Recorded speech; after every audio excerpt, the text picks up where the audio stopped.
How crazy was the Herb block? Where did that rank in like defensive plays you've seen Herb make? That might have been the greatest defensive play I've ever seen Herb do, just because who he did it to. Paul George. Paul George is an elite shot maker, elite player, and he knows how to get his shot off and knows when somebody can block it. So he must have felt like he had a clean look. So for Herb to get there, I was just like, wow. I didn't run in transition.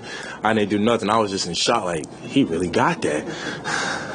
Yeah, Trey mentioned, like I think the fourth quarter, he was like, I got Kawhi, and then he said, you told him, let me get Kawhi. Just for you, why do you feel like you really, took a bunch of pride defensively in this game and were able to defend it at a really high level? I got a lot of respect for the players they have over there, and in a moment like that, I felt like I was the better matchup defensively. And coach, defensive coach JC said, "Nah, you match up with Kawhi." So I said, "I got you." So I think we had a mix-up on the matchup the play before. So Trey was looking around and said, "Nah, I got him." That's all that was. You feel like over the past few weeks you're making a bigger impact on that end, just what you're doing, whether the blocks or one-on-one, staying in front of dudes? Gotta ask my coaches, see what they say. I don't want to say yeah, and then they show some film like, I don't know about that. And then for about 3 minutes left, Willie went to that lineup that y'all used in New York with you at the point, the three wings, and then Larry at the five. What did you like about just the way y'all executed with that group, during some of the bigger possessions? The ball movement. The ball didn't stand still. We had great ball movement and allowed us to get big shots and easy layups. And just, since you've been here, how much have you seen Willie kind of grow as a coach and just his willingness to try stuff like that or just do something unconventional, knowing the depth y'all have and just being like, hey, I'm going to just throw this group out there and see what it looks like?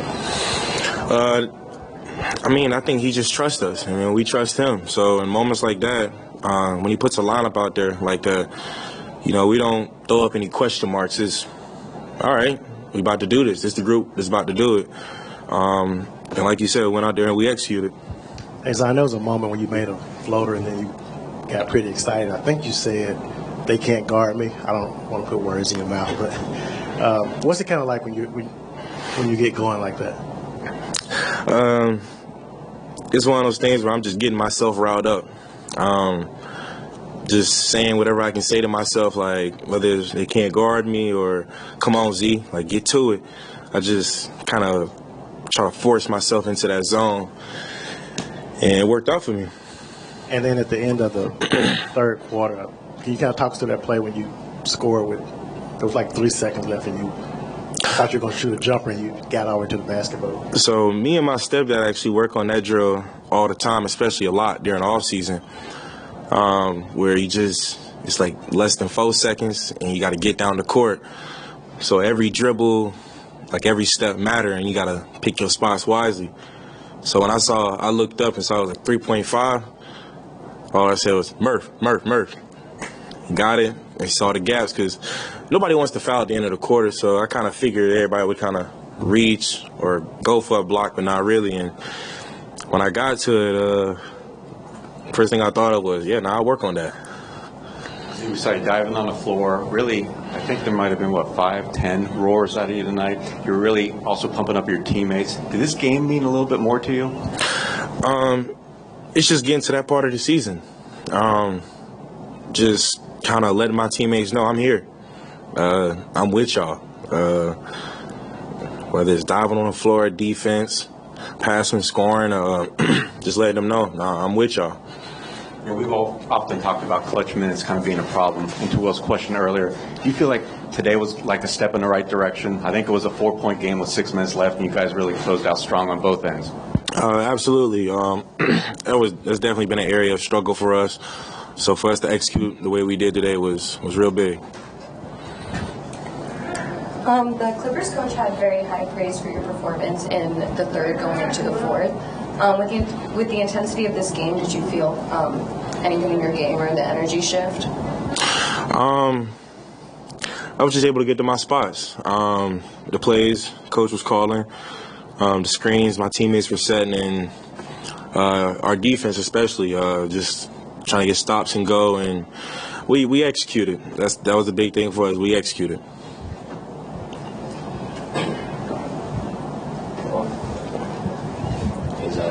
I say this prefacing not trying to get you fined or anything, just trying to talk about, the reality that you're obviously a unique size basketball player, trying to adjust to the officiating, the way the game is played, the way things are being called. How do you do that? How have you navigated that over the course of your NBA career, especially when teams put specific guys in their lineup just to try and defend you? Just talking to my vets, and then whenever we play teams with guys that's been in the league like a long time, I'll ask for their advice on how can they draw fouls, what the refs look for, because with the refs, it be happening so fast that the questions I want to ask, I don't have time to ask it because the game is still going. So the best I can do with that is just keep asking for advice. How do you communicate with the officials in the moments that you do have the time? My whole thing is, what do they see? And if it was a foul, why was it a foul? And if it wasn't, then why wasn't it? Like, I was off balance? Did I go into the defender? Like, just trying to get quick answers. Enjoy that feeling when the defense kind of throws their hands up and they're like, we really can't figure out what to do with this dude. They're running the same thing over and over. We can't figure it out. I think any player would enjoy that feeling, but just gotta execute.